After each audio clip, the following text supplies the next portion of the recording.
बालन सरकारको लागि भनेको यो गीत मलाई त एकदमै मन पर्यो साथीहरु। ल आउनुहोस् सबैजना मिलेर संसारमा भनेका छन् तिम्रो बोली सुन्नी, बालेन तिम्रो मौनतामा के लुक्या छ खुन्नी। भाषण भन्दा कामले मन जित्ने तिम्रो बानी, विरोध गर्ने उस्तै फेरि सबै जानी जानी। देश सिङ्गापुर बन्नै पर्ने, विकास पनि चाहिने, जे गर्दा नि विरोध मात्रै केही गर्नै नपाइने।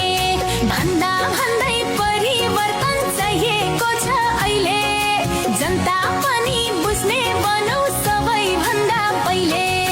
हिजो राज्य चलाउनलाई पालै पालो आए, बिग्रेको देश बनाउनलाई लाग्ला के समय।